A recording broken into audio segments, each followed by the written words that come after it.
ಒಂದು ಕಡೆ 1000 ವರ್ಷಗಳ ಇತಿಹಾಸದ ಕಥೆಗಳು, ಇನ್ನೊಂದೆಡೆ ಹಸಿರು ಹಾಸಿಗೆಯ ಮಧ್ಯ ಗದ್ದಲವಿಲ್ಲದ ಹಳ್ಳಿಯ ಮಳಿಲಿನಲ್ಲಿ ಮುಗ್ಧ ಸ್ವಚ್ಛ ಪರಿಸರದ ನಡುವೆ ತನ್ನ ಸೌಂದರ್ಯಕ್ಕೆ ಸರಿಸಾಟಿಯೇ ಇಲ್ಲದ ಹಾಗೆ ಮಂತ್ರ ಮುಗ್ಧರನ್ನಾಗಿ ಮಾಡುವ ಮಾರೇಹಳ್ಳಿಯ ಲಕ್ಷ್ಮೀ ನರಸಿಂಹ ದೇಗುಲ.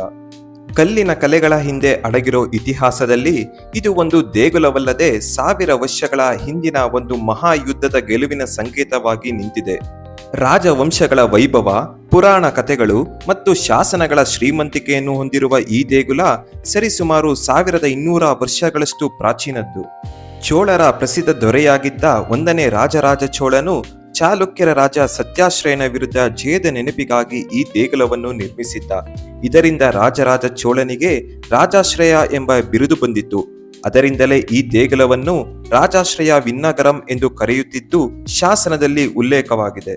ಚೋಳರ ನಂತರ ಬಂದ ಹೊಯ್ಸಳರು ದೇಗುಲವನ್ನು ವಿಸ್ತರಿಸಿ ಭವ್ಯವಾದ 108 ಕಂಬಗಳ ಮಂಟಪವನ್ನು ನಿರ್ಮಿಸಿದರು.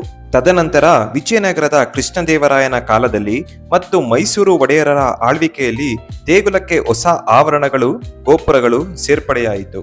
ಇಲ್ಲಿ ನೆಲೆಸಿರುವ ಲಕ್ಷ್ಮೀ ನರಸಿಂಹನು ಅತ್ಯಂತ ಶಾಂತ ಹಾಗೂ ಸೌಮ್ಯ ರೂಪ ಹೊಂದಿದ್ದು, ತನ್ನ ಮಡದಿ ಲಕ್ಷ್ಮೀ ದೇವಿಯನ್ನು ತೊಡೆಯ ಮೇಲೆ ಕೂರಿಸಿಕೊಂಡು ಪ್ರೀತಿಯಿಂದ ರಕ್ಷಿಸುವ ಹಿರಿಯನಂತೆ ಕಾಣುವುದರಿಂದ ಸ್ಥಳೀಯರು ಮಾರೇಹಳ್ಳಿ ಮುದುಕಪ್ಪ ಎಂದು ಕರೆಯುತ್ತಾರೆ.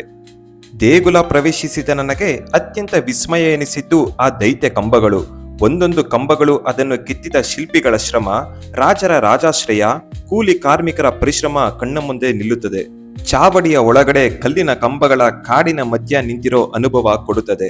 12 ಎಕರೆ ಜಾಗದಲ್ಲಿ ಸುತ್ತಲಿನ ತೆಂಗಿನ ತೋಟಗಳು, ಕಬ್ಬಿನ ಗದ್ದೆಗಳು, ಆಲದ ಮರಗಳು, ಬೃಹದಾಕಾರದ ಹಿರಿಯ ಮರಗಳು, ವಿಶಾಲವಾದ ಹಸಿರು ಹಾಸಿಗೆ ಹುಲ್ಲು ಮತ್ತು ಮಂಗಗಳ ಆವಾಸ ಸ್ಥಾನಗಳೊಂದಿಗೆ ದೇಗುಲವು ಸ್ವರ್ಗದಂತೆ ಬೃಹದಾಕಾರವಾಗಿ ನೆಲೆ ನಿಂತಿದೆ.